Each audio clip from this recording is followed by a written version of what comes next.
Mixed fraction real life எக்ஸாம்பிளோட எங்க use பண்றோம்னு இந்த வீடியோல நம்ம கத்துக்கலாம். ஸோ ஃப்ராக்ஷன்னால என்னன்னா பார்ட் ஆஃப் அ ஹோல். இந்த fraction consist of numerator and denominator. Numerator வந்து மேலே இருக்குது, டினாமினேட்டர் வந்து கீழே இருக்குது. ஸோ இந்த ஃப்ராக்ஷனை வந்து நம்ம 3 டைப்பாக பிரிக்கலாம்: proper, improper and mixed fractions. So இந்த 3த்துக்குமே நான் உங்களுக்கு ரியல் லைஃப் எக்ஸாம்பிள் காட்டுறேன் எக்ஸ்பெரிமெண்ட்டோட. ஸோ என்கிட்ட ஒரு கிளாஸ் இருக்கு. இந்த கிளாஸை வந்து நான் 2ஆ பிரிச்சுக்கலாம். ஸோ ஒரு ஹாஃப், இன்னொரு ஹாஃப். இப்போ இந்த தண்ணியை வந்து நான் என்ன பண்றேன்னா ஒரு ஹாஃபுக்கு ஊத்துறேன். ஸோ ஒரு ஹாஃப் நான் ஃபில் பண்ணியிருக்கேன் அவுட் ஆஃப் 2 ஹாஃப்ஸ். ஸோ 1/2.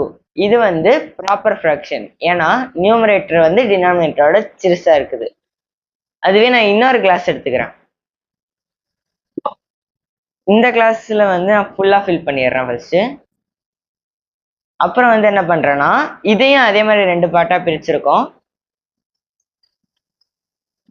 இதுல வந்து ஹாஃப் ஃபில் பண்ணிட்டேன். ஸோ நம்ம இப்போ டோட்டலா எத்தனை பார்ட் ஃபில் பண்ணியிருக்கோம்னா 1 1 2 3. So 3 parts. ஒரு ஹோல் வந்து எவ்வளவு கன்சிஸ்ட் பண்ணுன்னா 2 தான். ஸோ 3 அவுட் ஆஃப் 2 பார்ட்ஸ் வந்து நம்ம ஃபில் பண்ணியிருக்கோம். இது வந்து இம்ப்ராப்பர் ஃப்ராக்ஷன். ஏன்னா நியூமரேட்டர் வந்து டினாமினேட்டரோட பெருசா இருக்கு. இதுவே மிக்ஸ்டு ஃப்ராக்ஷன்ல பார்த்தோம்னா ஒரு ஹோல் ஃபில் பண்ணியிருக்கோம், ஒரு ஹாஃப் ஃபில் பண்ணியிருக்கோம். ஸோ 1/2 ஆஃப் அ கிளாஸ் வந்து நம்ம ஃபில் பண்ணியிருக்கோம். ஸோ இதுதான் மிக்ஸ்டு ஃப்ராக்ஷன்.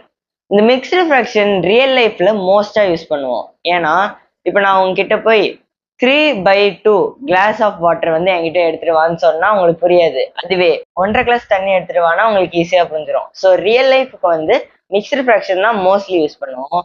அதுவே கம்ப்யூட்டேஷனுக்கு வந்து இம்ப்ராப்பர் ஃப்ராக்ஷன் யூஸ் பண்ணுவோம். ஃப்ராக்ஷன்ஸ் பத்தி உங்களுக்கு ஆல்ரெடி தெரிஞ்சிருக்கலாம். தெரியாதவங்க நிறைய பேர் இருப்பாங்க. ஸோ உங்களுக்கு தெரிஞ்சவங்க கூடலாம் இந்த ஃப்ராக்ஷன் வீடியோவை ஷேர் பண்ணுங்க. மறக்காம லைக் பண்ணுங்க, கமெண்ட் பண்ணுங்க, ஃபாலோ பண்ணுங்க.